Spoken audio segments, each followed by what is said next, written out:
ओम शांति। आज 10 मई 2021 को हम सभी मिलकर एक नए अभ्यास की तरफ चल रहे हैं। वो अभ्यास, वो प्रयत्न जो हम रोज की इस आत्मा की पढ़ाई, इस मुरली से लेते हैं और उसे हम अपने अंदर धारण करते हैं।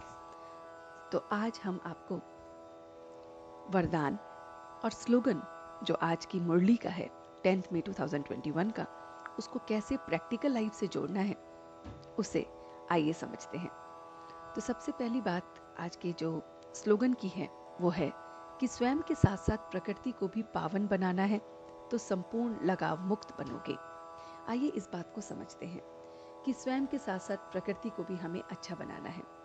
जी हाँ, हम सबको अपने साथ साथ इस प्रकृति को भी बहुत बहुत हील करना है। ये जो प्रकृति है ये हमारी वजह से इस समय बहुत बहुत परेशानी में है, कष्ट में है।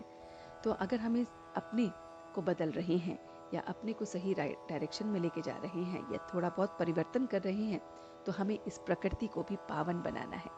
अब प्रकृति कब पावन होती है उसका आंसर भी स्लोगन में दिया हुआ है कि प्रकृति तभी पावन होगी जब मैं किसी भी लगाव से मुक्त होगा। जी हाँ, आपने देखा होगा अक्सर जहाँ हमारा लगाव आता है फिर हम हद की सीमाओं में बन जाते हैं। लगाव हमें हद से जोड़ता है। जैसे अगर मुझे लगाव है अपने परिवार का या अपने दोस्तों का या अपने आप से, तो मैं यही चाहूँगा कि जो कुछ भी हो रहा है वो मेरे से संबंधित हो, मेरे परिवार को मिले, मेरे दोस्तों को मिले और किसी को भी ना मिले। और यही जो हद का लगाव है, इसी से फिर हम बेहद तक नहीं पहुँचते हैं। अगर प्रकृति को देखें तो प्रकृति तो हद में है ही नहीं, प्रकृति तो हमारी नहीं सबकी है। तो फिर हम बेहद की प्रकृति की सेवा कैसे कर सकते हैं, उसको वाइब्रेशंस कैसे दे सकते हैं, उसको पावन कैसे बनाएंगे। तो उसको पावन बनाने का जो बिल्कुल हमारे पास इजी आंसर है या लेआउट है या वे है, वो यही है कि हमें हमेशा लगाव से मुक्त रहना है।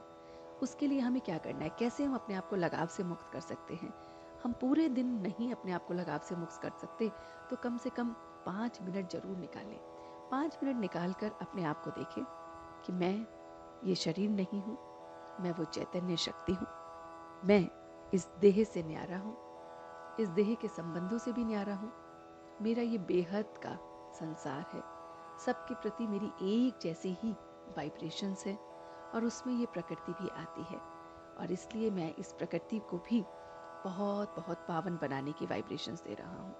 मैं सबसे लगाव मुक्त हूँ, इसलिए मैं अब बिल्कुल बेहद की इस प्रकृति को पावन बना रहा हूँ। जब इस तरह से आप कुछ पल निकाल के अपने आप से बात करते हुए, अपनी ट्रू स्टेट को देखते हुए आप प्रकृति को वाइब्रेशंस देते हैं तो प्रकृति प्योर होती है। आइए चलते हैं वरदान की तरफ। आज का जो वरदान है वो है अधिकारीपन की स्मृति द्वारा सर्व शक्तियों का अनुभव करने वाले प्राप्ति स्वरूप भव। तो हम इस पर्टिकुलर वरदान को किस तरह से अपने अंदर लेंगे, आइए वो समझते हैं। तो हमारी जो भी हमारा जीवन चल रहा है, चाहे गृहस्थ जीवन है, चाहे समर्पित जीवन है, उस जीवन में कहीं ना कहीं उतार और चढ़ाव आते हैं। तो इस उतार और चढ़ाव को अगर हमें अपने आप से परिवर्तन करना है तो हमें उसके अधिकार को महसूस करना होगा। अधिकार किसका? उस परमात्मा का। और वो कैसे महसूस होगा? जब हम अपनी स्मृति में, अपने जहन में लाएंगे, अपनी बुद्धि में लाएंगे।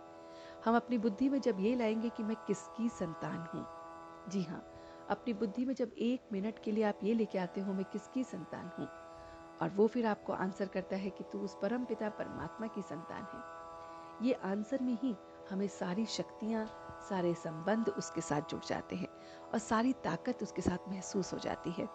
और यही ताकत फिर हमें हमारी कमजोरियों से लड़ने में मददगार होती है। फिर हम किसी भी चीज के अधीन नहीं रहते। हम फिर इसी नशे में रहते हैं कि मैं उसकी संतान हूँ, इसलिए मेरे पास सारी शक्तियाँ हैं। सारे के सारे जो शक्तियाँ हैं वो मेरे जन्म से अधिकार है और ये सारी फीलिंग्स आपको महसूस होने लगती हैं।